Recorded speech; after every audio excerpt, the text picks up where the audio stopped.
Buanglah ketakutan itu.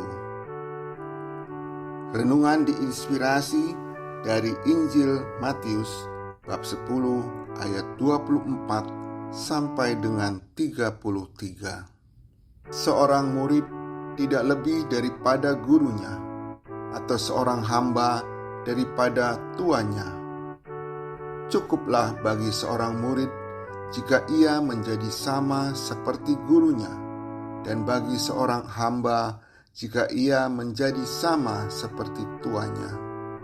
Jika tuan rumah disebut Beelzebul, apalagi seisi rumahnya. Jadi janganlah takut terhadap mereka, karena tidak ada sesuatu pun yang terselubung yang tidak akan disingkapkan, dan tidak ada sesuatu pun yang tersembunyi yang tidak akan diketahui. Apa yang kukatakan kepadamu dalam gelap, katakanlah itu dalam terang, dan apa yang dibisikkan ke telingamu, beritakanlah itu dari atas rumah. Janganlah takut terhadap mereka yang membunuh tubuh, tetapi tidak berkuasa membunuh jiwa. Takutlah terutama kepada Dia yang berkuasa membinasakan baik jiwa maupun tubuh di dalam neraka.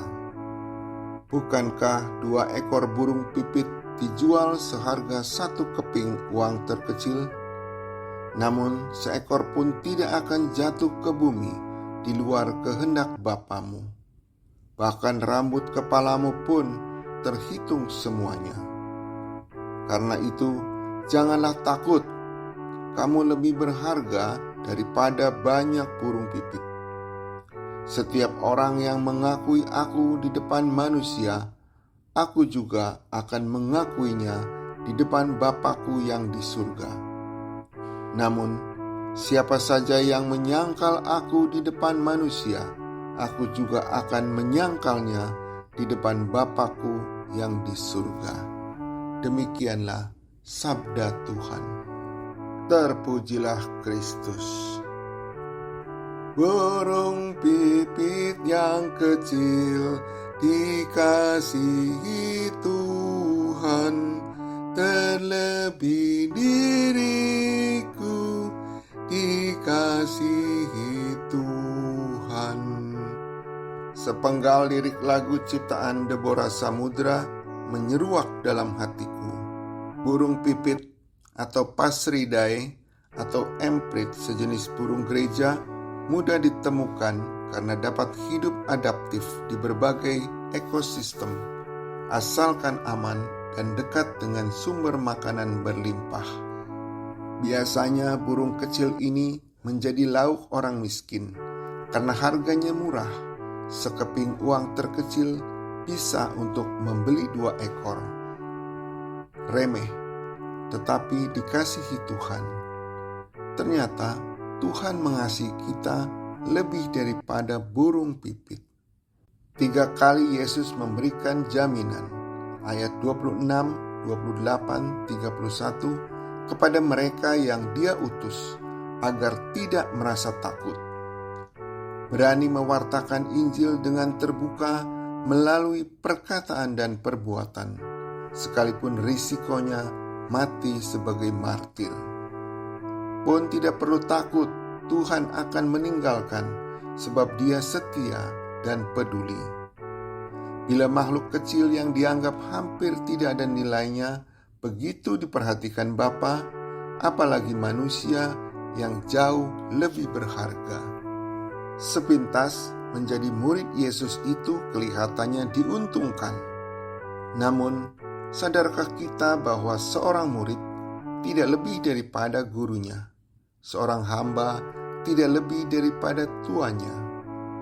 Sebagai pengikut Yesus, kita tidak boleh mengharapkan diperlakukan lebih baik dari perlakuan yang telah diterima Yesus, baik berupa godaan, ejekan, penolakan, penganiayaan, bahkan dibunuh. Bertahanlah memikul salib dan menyangkal diri dalam mengikuti Dia sampai kesudahannya, maka kita akan selamat. Berjuanglah untuk yang baka, bukan yang fana. Sanggupkah kita?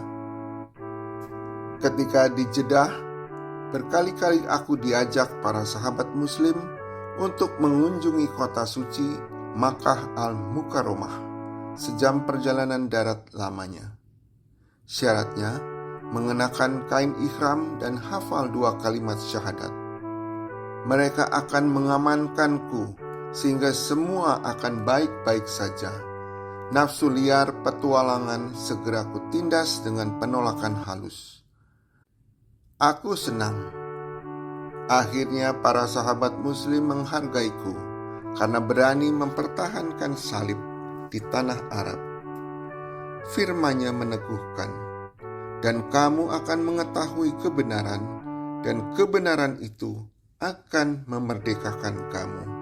Yohanes bab 8 ayat 32. Doa.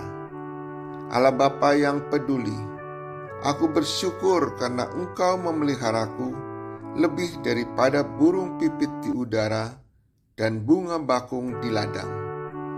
Kenakanlah aku dengan perlengkapan senjata Allah, agar berani mengakui Yesus Kristus dalam mewartakan Injil di depan manusia dalam kondisi sesulit apapun. Tumbuhkanlah iman, kesetiaan, dan ketulusan, sehingga mampu melaksanakan tugas perutusanku. Amin.